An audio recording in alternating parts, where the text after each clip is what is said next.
자, 이제 우리가 첫 강의에서 이제 앞으로 1차 과목 중에서 이제 특히 민법이 중요하다. 그런 얘기를 제가 말씀드렸는데, 민법 전체 판례 문제, 서론 문제 중에서 20문제니까 비율로 치면 70% 정도예요. 70%에 해당되는 걸 정확하게 맞추면 모든 게 다 해결이 됩니다. 그러면 70% 판례 문제 70% 정도를 맞추면 민법이 70 정도가 나오죠. 그러면 학교에서는 어느 정도 좀 50점 근처만 맞아줘도 10점을 꽂주게 되면 1차가 안정적으로 합격을 하게 되고, 그다음 민법을 잘해두게 되면 민법에 배우는 내용을 공법할 때도 약간 써먹어요. 그다음 공시법하고는 아주 연관성이 많죠.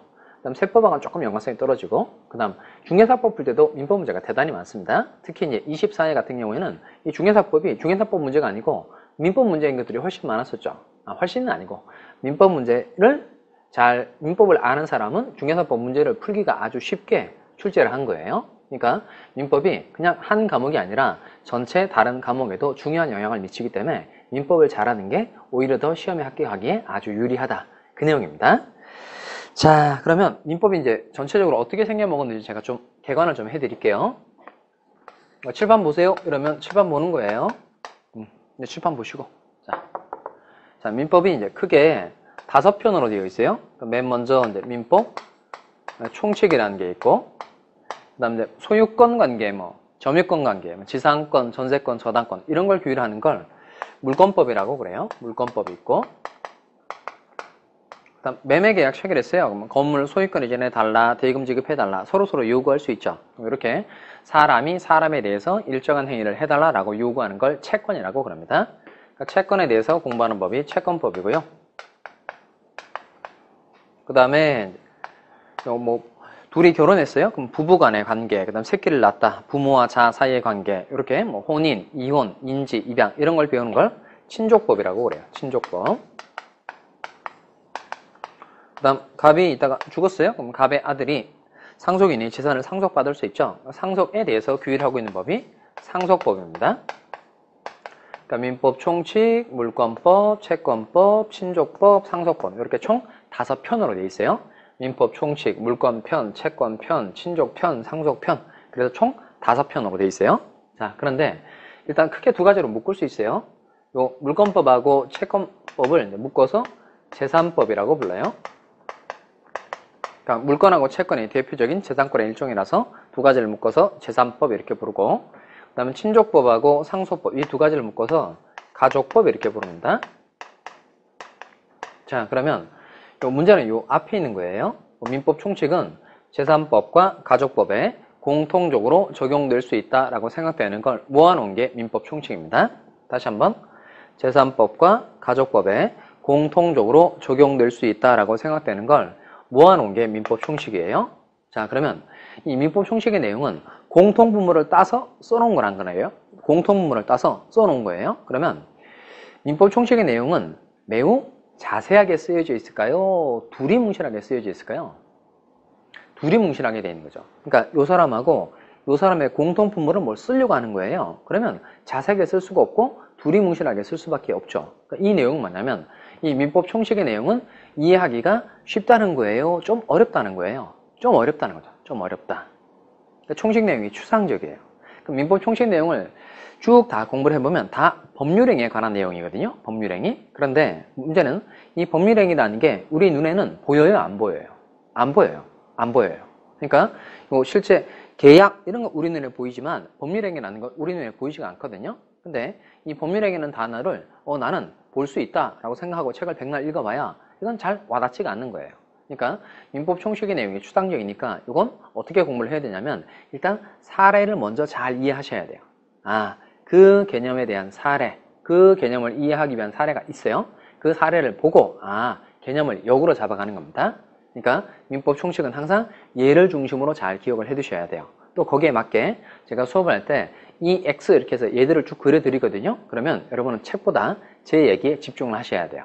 그 예를 먼저 보고 개념을 이해하고 난 다음에 그 다음에 책을 보든 문제를 풀든 이렇게 하셔야 됩니다. 일단 제 얘기를 잘 들으셔야 됩니다. 자, 그 다음 우리가 민법만 보는 건 아니고 이제 민사특별법이라고 해서 또 5가지가 있어요. 민사특별법이라고 해서 먼저 그 주택 임차인을 보호해주자. 이게 주택임대차 보호법이죠. 상가 임차인을 보호해주자. 이게 상가 건물 임대차 보호법. 그 다음에 그 아파트와 같은 이제 구분 소유 관계를 규율하기 위해서 만든 법이 하나 있어요. 그게 집합건물법입니다. 그 다음 매도담보, 양도담보, 가등기담보 이런 걸 규율하기 위해서 대표적으로 갑이 3억짜리 건물을 가지고 있는데 을에게 1억 원을 빌렸어요. 그리고 3억 원짜리 건물에 대해서 을에게 소유권 이전 등기를 해주면 양도담보, 가등기를 해주면 가등기담보 이렇게 부릅니다. 그러니까 실거래계에서는 민법에 규정하고 있는 저당권 제도하고는 달리 다른 담보 형태를 많이 활용을 했는데 이 비전형 담보를 규율하기 위해서 만든 법이 가등기 담보 등에 관한 법률입니다. 그래서 그냥 줄여서 가등기 담보법 이렇게 부릅니다. 그 다음 명의신탁 아시죠? 명의신탁. 명의신탁이 뭐죠? 명의를 믿고 맡기는 거. 그러니까 그 실질적인 소유자는 자기인데 공부상의 소유 명의를 다른 사람 앞으로 해두는 거. 이게 명의신탁입니다. 그 명의신탁을 하는 이유는 뭘까요? 뭐 세금 포탈을 하려고 주로 많이 하죠. 그 다음에 그 채권 채무 관계가 안 좋은 사람들은 강제 집행 면하기 위해서, 그 다음에 뭐 법령상의 제한 이런 걸 회피하기 위해서 명의신탁 같은 걸 하죠. 자, 그러면 이 명의신탁이 탈법한 수단으로 많이 악용이 되다 보니까 이를 규제하기 위해서 만든 법률이 하나 있어요. 그게 부동산 실권리자 명의 등기에 관한 법률입니다. 자, 그러면 그 전체 이제 민법 총칙 중에서 다 시험 범위는 아니고 법률행위 부분만 시험 범위예요. 그런데 여기서 보통 8문제 납니다. 8문제. 그런데 요 최근에는 민법 총칙의 문제를 10개씩 내요. 10개씩. 오. 이 비중이 늘었다라는 걸 좀 이따 주목하셔야 됩니다. 그다음 물권법은 거의 변화가 없어요. 물권법 14문제. 14문제. 그다음 채권법도 총론 강론이 있는데 그중에 다 시험 범위는 아니고 계약법 부분만 우리 시험 범위에 해당됩니다. 계약법에서 12개 출제가 되는데 요 민법 총칙하고 계약법은 개수가 거의 유사해요. 민법 총칙에서 8개 낼 때 계약법 12개 내고 민법 총칙에서 10문제 냈다. 그러면 계약법은 10개로 그냥 줄어요. 그 다음에 친족법하고 상속법은 우리 시험 범위가 아닙니다. 개념 정도, 뭐 개념의 정도만 알아두시면 돼요. 제가 중요합니다 라고 생각되는 거, 그 정도 체크하시면 되고. 그 다음 주택임대차보호법, 상가건물 임대차보호법에서 부동산 실명법까지 해서 특별법은 거의 변화가 없어요. 6문제 출제됩니다. 6문제. 자, 그럼 보통 이게 이제 출제 경향인데 최근에는 요거예요. 민법 총칙의 문제가 2문제가 늘었다 이거예요. 자, 이건 뭘 설명하고 있는 바냐면 아까 요 민법 총칙이 제3법과 가족법에 공통적으로 적용될 수 있다라고 생각되는 걸 모아놓은 게 민법 총칙이라고 그랬고, 민법 총칙의 내용은 추상적이라고 그랬죠. 그러면 이건 뒤집어서 말하면 수험생의 입장에서는 그 내용을 이해하기가 쉽다는 거예요? 좀 어렵다는 거예요? 좀 어렵다는 거죠. 그러니까 공부를 등한시하고 있다는 겁니다. 그럼 이런 사정을 출제하는 사람이 잘 알아요? 몰라요? 잘 알죠? 그러니까 물건 공부할 때는 뭐 소유권 이런 거 생각하면 실제 생활에 떠오르는 걸 많이 연관해서 맞출 수 있고, 계약법도 우리가 뭐 매매계약, 임대차 이런 거 생각할 수 있잖아요. 그러니까 물권법하고 계약법은 사람들이 어느 정도 하면 득점이 된다는 걸 출제하는 사람도 잘 알죠. 민법 총칙은 하다 보면 이게 자꾸 뜬구름 잡기 시게 되니까 수험생들이 공부를 잘 안 한다는 걸 출제하는 사람이 잘 알아요. 그러면 뭐 어려운 문제를 낼 필요가 없는 거예요. 수험생들이 힘들어하는 부분에 관한 문제를 조금 더 내면 그냥 난이도 조절이 금방 되는 거예요. 그러니까 최근에는 민법 총칙의 비중이 늘었으니까 과거에 8문제 났을 때는 민법 총칙에서 뭐 한 절반 정도 맞자 뭐 이런 별별 전략이 다 있었어요. 그런데 최근에는 민법 총칙의 비중이 높아졌으니까 민법 총칙부터 잘 하셔야 됩니다. 그래서 기초과정에 여러 가지 내용을 할까 제가 많이 고민하다가 최근 시험 출제 경향이 민법 총칙을 얼마나 잘 하느냐에 모아져 있으니까 이 기초과정 중에 제가 민법 총칙에 관한 내용을 정리를 해드릴 테니까 이 내용만 알아도 여러분이 민법 전체 체계를 채울 수 있고 그 다음 자신감을 찾을 수 있어요. 그러니까 민법 안에서도 가장 중요한 내용은 뭐다? 민법 총칙이라는 겁니다. 자, 그래서 교재를 한번 봐보실까요? 교재 4페이지 가시면 민법 총칙에서 제일 먼저 나와 있는 게 권리 변동 일반이죠. 그러니까 민법 총칙에 이제 제일 먼저 들어가는 내용이 권리의 변동이라는 건데, 이런 문제 왜 배우냐면 보통 이제 민법의 뜻을 이렇게 개념 정의를 합니다. 민법은 개인 간의 법률 관계를 규율하는 법이다. 이렇게 말합니다. 개인 간의 법률 관계를 규율하는 법. 뭐 개인 간, 이건 어려운 내용이 아니죠. 근데 이쪽에 법률 관계입니다. 법률 관계. 법률 관계는 법에 의해 규율되는 생활 관계. 이걸 법률 관계라고 그래요. 법률 관계하고 반대되는 개념이 있어요. 이게 인간관계입니다. 이건 인간에 의해 규율되는 생활관계를 말하는 게 아니고 이건 법률 관계하고 반대되는 개념이니까 법 외적인 생활관계를 말하는 겁니다. 뭐 도덕, 종교, 관습 이런 것에 규율을 받는 걸 인간관계 이렇게 표현합니다. 자, 그럼 제가 이제 그림을 그릴 테니까 이게 법률 관계에 해당하는지 인간관계에 해당하는지 여러분이 맞춰보는 겁니다.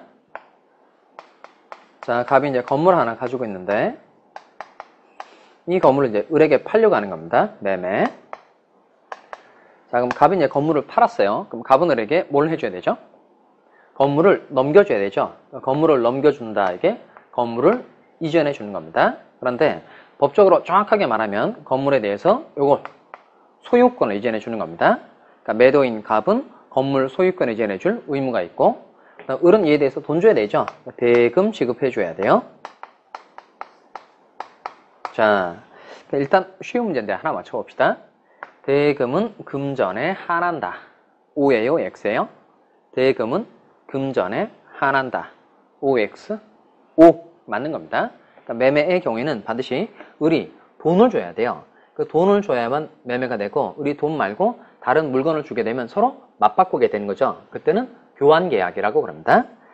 자, 일단 쉬운 거 하나 건졌어요. 매매에 있어서 대금은 뭐에 한한다? 금전에 한한다는 겁니다.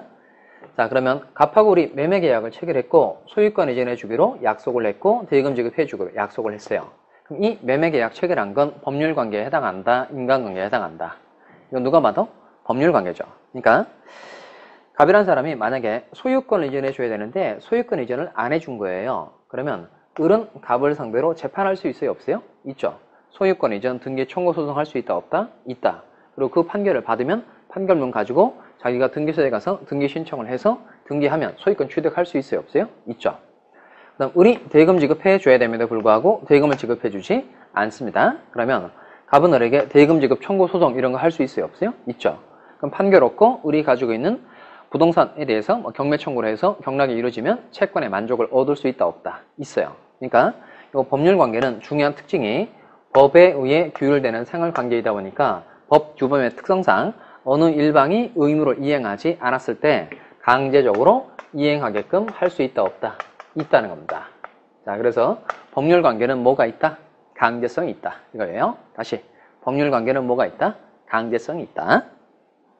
자, 그 다음에 이번에는 갑이 늘 두는 예인데요. 갑이 이제 아버지예요. 아버지고 을이 이제 아들입니다. 네, 아버지가 아들에게 그 생일 선물 10만원짜리 하나 사주기로 했어요. 뭐 레고 하나 사주기로 했다고 칩시다. 자, 그러면 아버지가 아들에게 생일 선물 사주기로 약속을 한 건 법률관계예요? 인간관계예요? 이건 여기에 해당해요. 인간관계. 근데 이게 그 법률관계가 되면 오히려 더 이상해요. 만약에 생일 선물 10만원짜리 사주기로 약속한 게 법률관계라면 아버지가 안 사줬어요. 그럼 이게 법률관계라면 아들이 아버지를 상대로 재판할 수 있다는 뜻이잖아요. 10만원짜리 손해배상 청구할 수 있다는 뜻이고 판결 얻고 난 다음에 아버지가 가지고 있는 아파트 경매 청구해서 경락이 이루어진 경우에 채권의 만족을 얻고 이런 건 오히려 상식이 더 반하죠. 그러니까 아버지가 아들에게 생일 선물 사주기로 한 건 이건 법의 규율을 받는 거하고는 아무런 상관이 없는 무슨 관계다? 인간관계라는 겁니다. 그러면 인간관계는 법 외적인 생활관계를 말하는 거니까 인간관계에 기한 약속을 어기더라도 강제적으로 이행하거나 손해배상을 청구할 수 있다? 없다? 없다는 거죠. 그래서 인간관계는 한마디로 말하면 이거예요. 뭐가 없다? 강제성이 없다는 겁니다. 법률관계는 뭐가 있고? 강제성이 있고 인간관계는 강제성이 없습니다. 자, 그럼 우리가 앞으로 이제 쭉 배울 내용은 법률관계에 대해서 공부를 하려고 하는 거예요? 인간관계에 대해서 공부를 하려고 하는 거예요? 법률관계입니다. 교과서 1페이지에서부터 끝페이지까지 다 법률관계에 관한 내용을 공부를 하는 겁니다.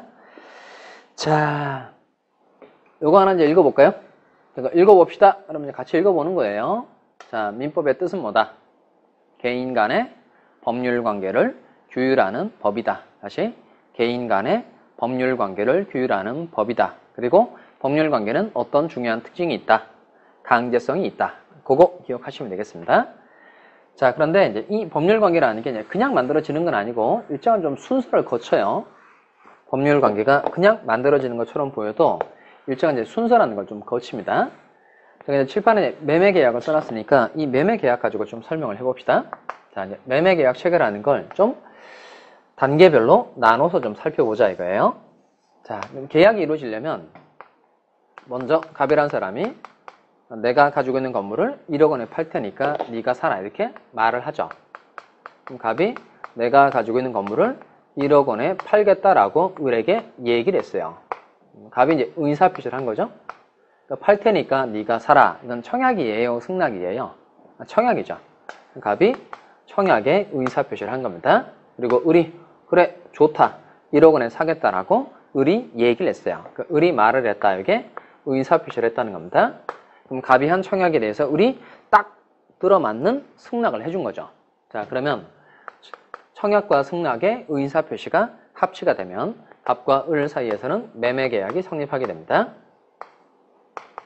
청약과 승낙의 의사표시가 뭐가 되면? 합치되면 매매계약이 성립합니다.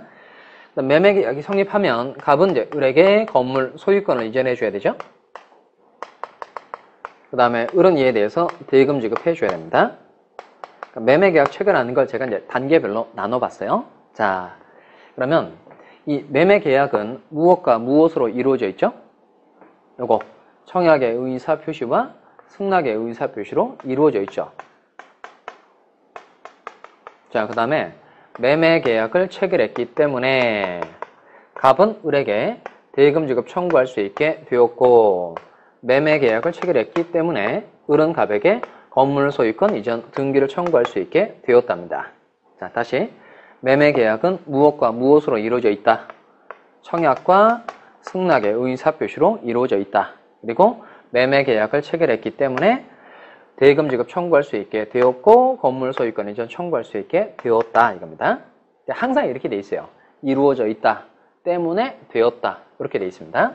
자, 그러면 요 매매계약은 청약과 승낙의 의사표시로 이루어져 있다 그랬으니까 이 청약의 의사표시하고 승낙의 의사표시가 바로 매매계약을 구성하는 계계의 사실입니다.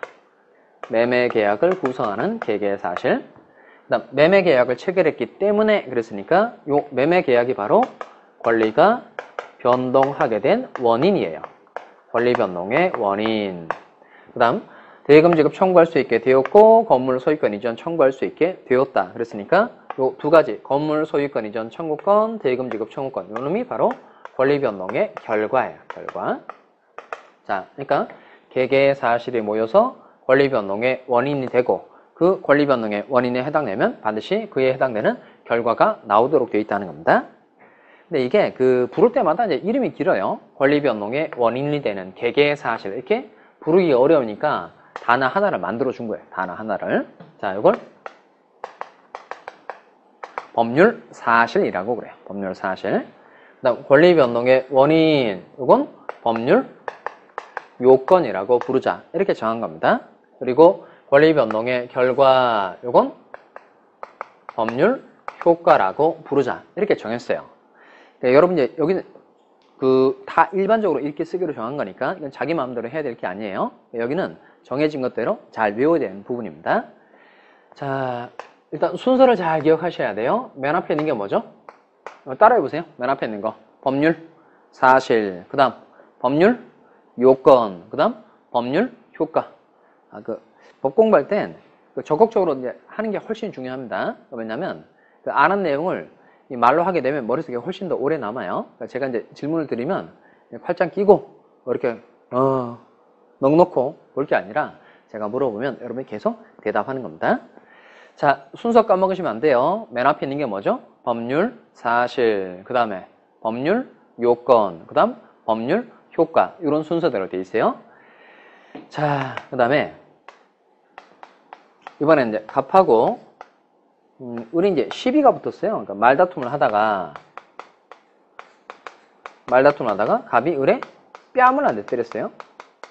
그 뺨을 이렇게 한 대 때린 겁니다. 이제 폭행. 자, 형법에서는 폭행 이렇게 부르지만 이제 민법적으로는 이제 갑이 을에게 불법 행위를 하였다 이렇게 말합니다. 불법 행위. 그럼 불법 행위를 당한 을은 손해가 생겼겠죠? 그럼 을은 그 손해에 대해서 갑에게 배상해달라라고 청구할 수 있다.